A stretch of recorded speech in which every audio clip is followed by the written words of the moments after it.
Sir, इन दिनों प्रदेश में सरसों की फसल की खरीद जारी है और 20 अप्रैल से गेहूं की खरीद होगी। इसे लेकर जनता टीवी संवाददाता पवन सिवर ने चंडीगढ़ में कांग्रेस के राष्ट्रीय प्रवक्ता रणदीप सुरजेवाला से खास बातचीत की। सुनवाते हैं। हरियाणा में इन दिनों मंडियों में सरसों की खरीद हो रही है और जल्द ही मंडियों में गेहूं की आवक भी होने वाली है। तमाम इंतजाम सरकार ने किस तरह के किए हैं, विपक्ष इसको कैसे देखता है, इस मुद्दे पर मेरे साथ बातचीत करने के लिए कांग्रेस के नेता रणदीप सिंह सुरजेवाला है। सर, प्रदेश की मंडियों में खरीद सरसों की हो रही है और जल्द अब गेहूं भी मंडियों में आने वाली है। आप कैसे देखते हैं सरकार के इंतजाम को? खट्टर साहब को और खट्टर सरकार को, दुष्यंत चौटाला जी को हमने आगाह किया, 15 दिन से आगाह कर रहे हैं, पर दुर्भाग्य से सरसों खरीद के मामले में सरकार पूरी तरह से फेल साबित हुई है। ऐसे में जब 6 जिलों की आप 7 जिलों की सरसों नहीं खरीद पा रहे तो गेहूं कैसे खरीद पाएंगे, सवाल ये है। आए दिन वो खट्टर साहब का इलाका हो, वो दुष्यंत चौटाला जी का इलाका हो, जब उनकी खुद की विधानसभा क्षेत्र में ही सरसों की खरीद ठीक से नहीं हो पा रही, आपने भी दिखाया, दूसरे चैनल्स ने भी दिखाया, जनता टीवी ने तफसील से दिखाया कि कैसे खटकड़ और दूसरे गांव के किसानों ने जो अपनी सरसों लेकर आए थे, 40-40 क्विंटल लेकर आए, 12-12, 15-15 क्विंटल, 16 क्विंटल बिक रही है। किसान बाकी कहां लेकर जाएगा? सिरसा जो चौटाला जी का गृह क्षेत्र है, वहां के किसान अजय दीप सिंह जी के कागज मैंने समक्ष रखे। 8 एकड़ जमीन, 80 क्विंटल सरसों जो है वो पोर्टल पर अपलोड हुई, 32 किलोग्राम केवल सरसों खरीदने का मैसेज आया है। क्या करेगा किसान, कहां जाए? और अगर किसान को ये अपनी सरसों औने पौने दाम पर बेचनी पड़ी, जैसा 4425 की बजाय 3600, 3700, 3800 तक बिक रही है, तो फिर किसान क्या करेगा?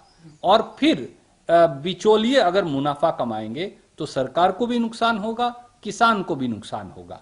खट्टर साहब, चौटाला जी, अभी भी समय है, जाग जाइए, जागकर पूरे इंतजाम कीजिए और किसान की सोशल डिस्टेंसिंग के साथ गेहूं खरीद का इंतजाम करिए, वरना सरसों की बदइंतजामी आगे आने वाले बुरे हालात का नक्शा दिखाती है।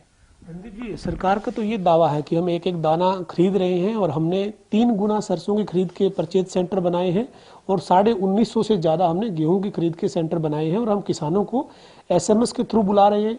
25-50 किसान ही एक दिन मंडी में, जो मंडी बनाई गई है उसमें आ रहे हैं ताकि सोशल डिस्टेंस बना रहे, और किसान को मैसेज के जरिए बुला रहे हैं ताकि किसान को भी परेशान ना होना पड़े। फिर वो सरकार के दावे जो है, क्या वो गलत है? मुझे लगता है कि खट्टर सरकार के तुगलकी निर्णय शायद इसलिए हैं कि वो किसान की खेती की समझ नहीं रखते। मैं ये बहुत सोचकर कह रहा हूं, आलोचना के तौर पे नहीं कह रहा, हाथ जोड़कर कह रहा हूं।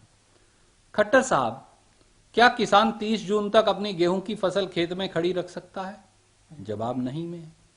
जिस दिन गेहूं की फसल तैयार होगी, जो इस समय तैयार है, किसान को काटनी ही पड़ेगी। 95% किसान 2 एकड़ या 2 एकड़ से कम वाला है या काश्तकार किसान है, उसको ये फसल बेचनी है और अगली फसल की बिजाई करनी है। जब आप उसकी फसल 30 जून तक खरीदेंगे ही नहीं तो वो बेमौसमी बरसात या भंडारण की कमी की वजह से खराब हो जाएगी। तो ऐसे में किसान कहां जाए? दूसरी बात, सरसों खरीद में हमने देखा कि 10% नमी की सीमा की दुहाई देकर किसान की 40 से 50% सरसों की फसल खारिज कर दी गई। अब कल रात को बारिश हुई, इससे पहले 3 बारिशें और ओले पड़ चुके। अगर किसान की नमी की मात्रा इस वजह से ज्यादा हो गई है तो खट्टर साहब को चाहिए विशेष रिलैक्सेशन देकर खरीद लेते, कुछ पंखा वगैरह लगवाते, पर वो भी नहीं कर रहे। इन सब बातों का कोई इंतजाम सरकार कर नहीं पाई। मौके के ऊपर बदइंतजामी है, मौके के ऊपर सब लापरवाह हैं और किसान को राम भरोसे छोड़ दिया है। सच्चाई ये है। तो ये कांग्रेस के नेता रणदीप सिंह सुरजेवाला हमारे साथ थे, जो ये कह रहे हैं कि मंडियों में किसान परेशान है क्योंकि बद इंतजामी है और उसके साथ साथ आड़तियों को भी लेटर जारी कर सरकार दबाव बना रही है कि वो निजी बैंकों में खाते खुलवाएं, जबकि वो पहले से ही खाते खुलवा चुके हैं। इसके साथ ही रणदीप सुरजेवाला ने सरकार को एक सुझाव भी दिया है और ये कहा है कि जो रजिस्टर्ड आड़ती है उनके जरिए किसानों की फसल सरकार खरीद सकती है। वीडियो जर्नलिस्ट विजेंद्र सिंह के साथ पवन सिंह, जनता टीवी।